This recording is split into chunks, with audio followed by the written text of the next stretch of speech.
Hey everybody, Dan here for Argo Comics, where we do not just publish independent comics, we support independent comics. And I am doing another monster indie haul with our monstrous amount of books. Before I get to them, I will just mention that I currently have a Kickstarter going, and that is with Argo Comics imprint Thunder Zone, which is a separate universe from Argo Comics.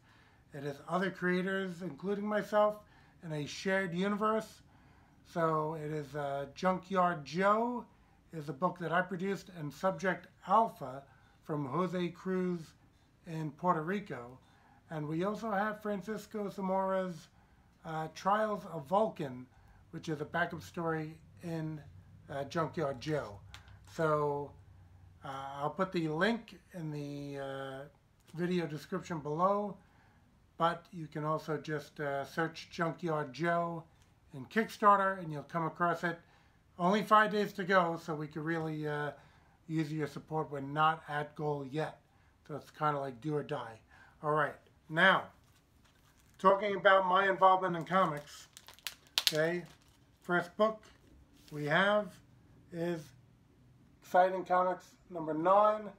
That is my first issue being involved with Antarctic Presses. See that the AP there. Antarctic Presses Exciting Comics. So people actually familiar with my Kickstarter will recognize one story in there, Big House Blues, which is my story of a supervillain correctional facility with superhero prison guards. That is Corrections Officer Alloy right there. He is the head prison guard. A little page from Interiors by Elton Tomasi. But I also had a book that I have not published elsewhere, okay, and that is Weirdo. Okay, so Weirdo debuts in Exciting Comics number 9, okay.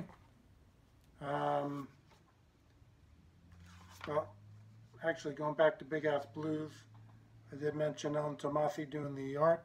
Colors Giuseppe Pica, letters Luis Diaz. And for Weirdo, I have, well, myself doing the writing, Eduardo Viena doing the art, and colors by Peria Palai. Okay, Dreamcolor Studios did the colors on that one.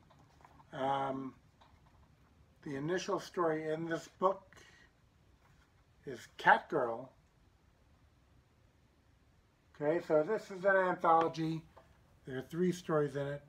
So you have Catgirl, and then you have 2 stories by myself. Catgirl story, David Furr, art by R.I.R. Okay, and yeah, I read that. Did look like it's setting up to be a pretty cool story in itself. Okay, there's some sample art. Okay, seems it's about Catman and his daughter. And, well, being that the story is called Catgirl, you can imagine where it might be going with the daughter. Okay, and Exciting Comics number 10 has continuations of both my stories in that. I have more stories coming all through issue 14, and then I think they had some other stories slated, so I'll probably be back in 16. So it's on the stands right now. This one went through Diamond, so it is on the stands. You can pick up a copy at the comic store. Exciting Comics number 9. Okay, through Patreon, I had gotten YEET 41. Okay, I may have another issue of YEET, but couldn't quite find it for this video, so I'll have to go through my stuff. Always a lot of indies coming in, and I don't have a regular spot that I put them all. But YEET is another anthology, okay? and it's also a flip book. So on this cover we have Black Fury, but then if you flip it over, you get the other cover, Bloom, and now Bloom it says. Okay, so, and YEET is sometimes in black and white, this time in color and black and white, because the Black Fury story is black and white, but then I could see, flipping the book over, we have some color in there as well. Let me take this in some order here. The Black Fury story has been great in YEET. Art and writing, everything has been on point. Trying to see, Mike Jones, writer, Joe Wong, illustrator, Tom Orr's lettering, I think it's Orchowski actually, and Jason Mink seems the editor. They got a little creative with the credits on this one, but I'm inferring that's what that is what that's about. And we had a little sci-fi. Okay, that's where the color starts.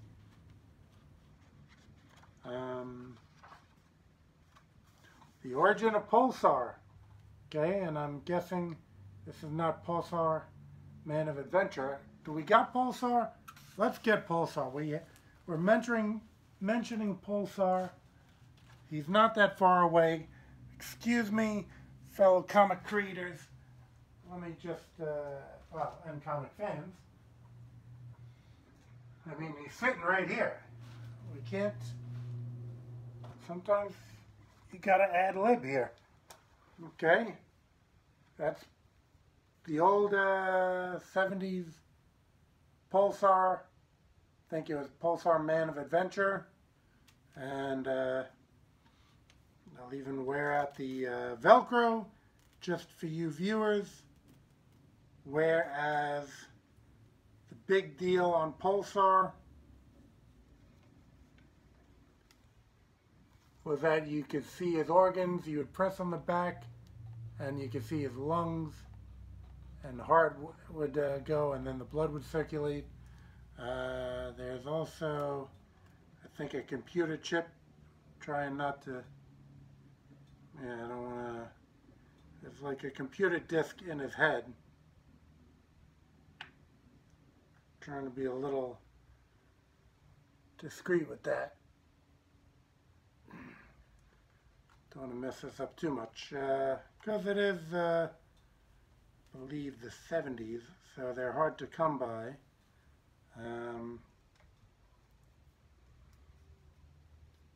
Let's see, so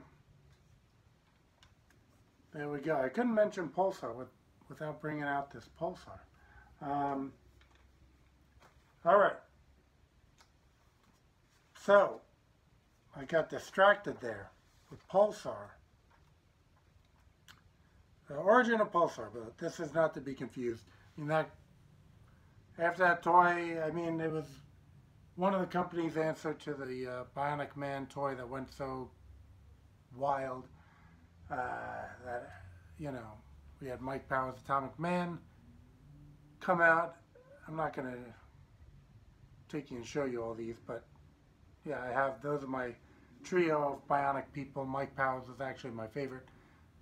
Well, along with Steve Austin, and then Pulsar was kind of like a third place. Actually, my friend Cameron had it. I didn't even have Pulsar back then, but a lot of fun memories just being at his place and messing around with Pulsar, Stretch Armstrong, Stretch Monster. We had them all. All right. Then we also had, beyond Pulsar,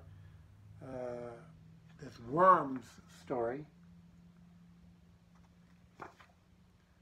And Matt Roach, plot and pencils, Mike Kustovich, script, inks, letters, colors.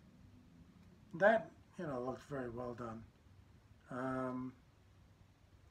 We had some pinups. William Mesner Loebs usually contributes. So we got a couple pinups from him. Then we have to flip over the book, and I think we're in with Bloom now, who is like an FBI special agent and superhero, by Bob Kroll and Charles E. Butler. Okay.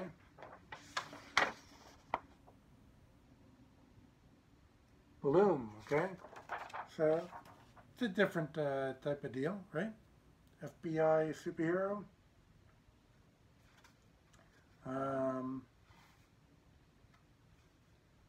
And then we just end up with a couple more pinups by William Mesner Loebs, and then a upcoming Susie Steam.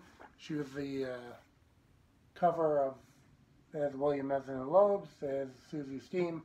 She was a cover girl and had a story in a previous YEET. Do I even have that one around?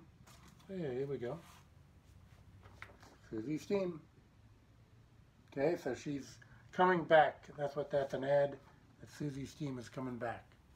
All right. That was YEET from Cost of Paper Comics. You can go to Patreon and look up YEET. I think that's all you're going to find. Kickstarter. Stud and the Bloodblade. Okay, Jed Doherty. I've had some comics from him before, so I like his artwork. This one was kickstarted. I jumped in again, just like with where I'm saying Argo Comics. I purchase books. I don't just make them. I, have Kickstarters like I do currently, but I also back them. But Jed is a really cool style. That's a cool shot of the hero of the story there. My penchant for weightlifting, I always like to see some cool, there's a cool musculature in the art. So, Stud and the Bloodblade, obviously a kind of an alien barbarian type of thing. It does look like it's very well done. And art, colors, letters, the whole shebang, as they say. All right. This one, I think I picked up the first collection. I had flipped through it enough, not having still read it, but seeing that it was pretty cool. This is like all-time comics. Okay, so they have just like a whole universe. I mean, this is a full book. I don't know if these were all one-shots at one point. Just like a Paul Pope or Rich Veitch type of like odd indie superheroes, which sometimes I like just to see a different take. Here's a full page of some dude. Sometimes I just like seeing some of these designs. I'll read a solicitation. I might even look up some reviews on online or on YouTube, and make my purchasing decisions sometimes from there. Of course, if there are creators I know, that always makes things easier as far as what I'm going to pick. But like I said, I'm motivated enough to pick that one up. Talking about creators I know, one of my favorite creators ever, Will Eisner. Okay, this Spirit book came out. 80th anniversary of Will Eisner's The Spirit, with this all-new collection.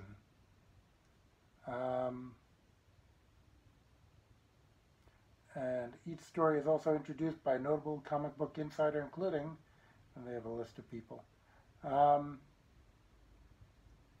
So, and this has all new coloring by Eisner Award-winning colorist Laura Martin.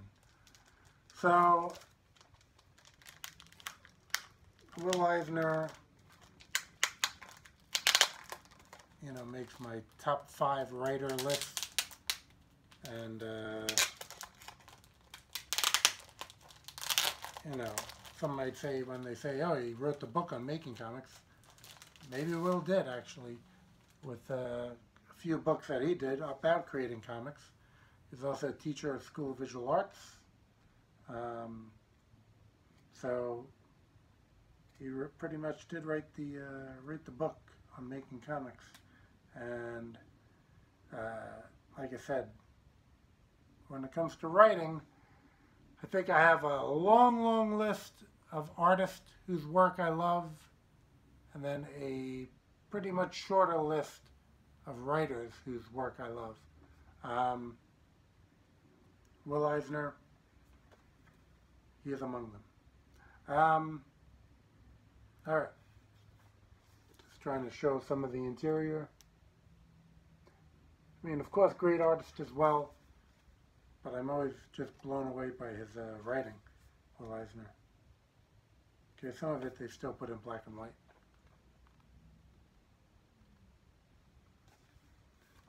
Great stuff. Highest recommendation to Will Eisner. Beyond the Spirit, just the graphic novels he put out as well. If his name is on that, I think it's pretty much accepted that you can't go wrong.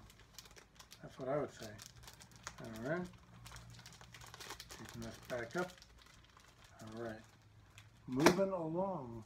Actually, a book that I did read. This is a new collection of Black Sod. It's an anthropomorphic private eye panther. I think with the publication schedule that they try to keep, they do it very irregularly, so the artwork is just gorgeously painted, and it's pretty much just like all anthropomorphic characters, but kind of like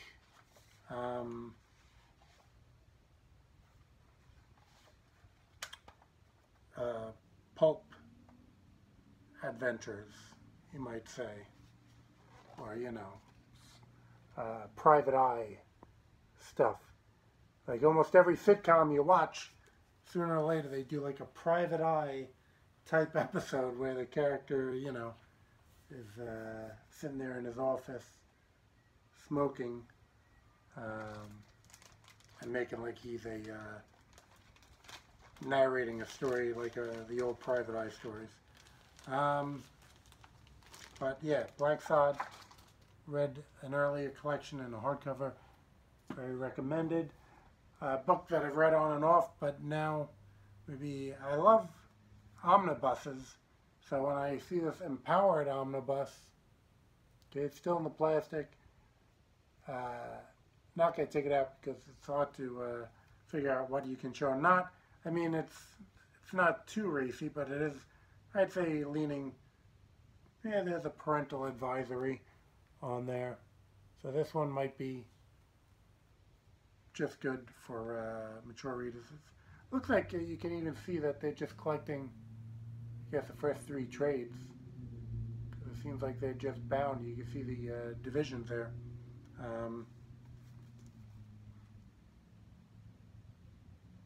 So, as with a lot of stuff, I probably will have to put that up on online for sale now that I got it all collected here.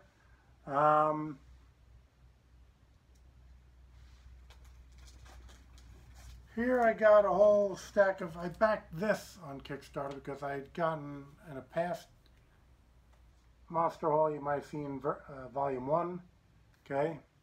Drawing Powerful Heroes, this is Volume 2. You can see these heroes here. Volume 2 came out with a blue line drawing guide.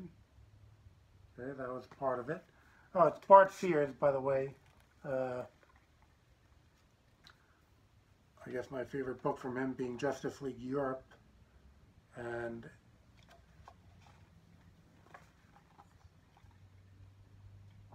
some art lessons. I do art when I can. Mainly been working as a writer and collaborating with artists as of late, but I should have some more time coming up where I will be able to do a little more art than I have been. And okay, the level I backed, I got Legendary number 1, number 2, okay, number 3,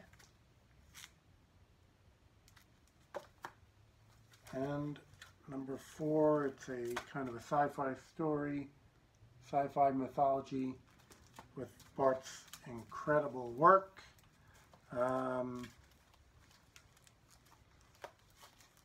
I think in the first Kickstarter is where I backed to actually get some art, which people saw printed as a pinup of Shazarath in Argo 5 issue. And I mean, Andy Smith, Tom Rainey are involved in Ominous Press. So they gave you a little preview book. Okay. As a bonus, I threw in a Bart Sears comic, and with Bart signing the comic. Okay, this is a Justice League vs. Suicide Squad number 1. DC book on the Indie Hall. Don't tell anybody. And then we got a couple prints. This is Demigod, Andy Smith's. It's got some instructional on the back. And we have another print with a hand instruction on the back. Okay. And talking about getting around to doing more art, this series came through Kickstarter, so it's another one I backed. How to Think When You Draw. Okay. So, 1,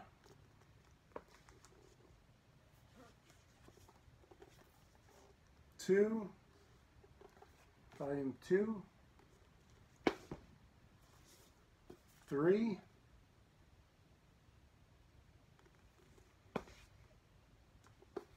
and, oh, no, that was volume 4. This is volume 3. 3. Oh, this wasn't. This was How to Think When You Write. Okay? So, again, through the Kickstarter, things looked very interesting.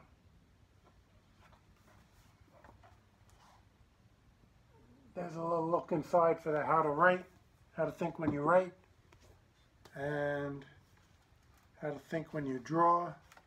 So it's just all different lessons. This is shirts. Okay, in volume 3, you can randomly open this up and you'll just get something. Here's from volume 2, 2-to-1 spacing. All just different art lessons. Volume 1, let's see what we open up to. Monster Heads. Okay, so that does it. You know, if anyone saw the Kickstarter and they saw that I had actually showed this, I didn't show the whole box here, but showed this. Nintendo. Old school Nintendo. Right? So, I mean, it's the final 5 days. We're not at goal yet. If anyone's interested in purchasing that, because I used it for the Kickstarter video, you can see where I show the pieces of it. I'm not going to hook it up. So if anyone's interested in that, you can message me on Facebook or Kickstarter, and we can actually see about including that in your as a bonus. Okay, so there's a little bonus that might be available to someone. Pretty much, otherwise, that'll be something that I have not been doing anything on eBay as of late. I probably have a few things that I have to pare down to make room for all these indie comics that keep coming in, and to make room for the other collectibles that keep coming in. So that's going to do it for this one. Please like and subscribe to the channel here so you don't miss any of these indie monster hauls, any announcements about Argo Comics, any announcements about Thunder Zone. And as always, thanks for tuning in. See you on the next video.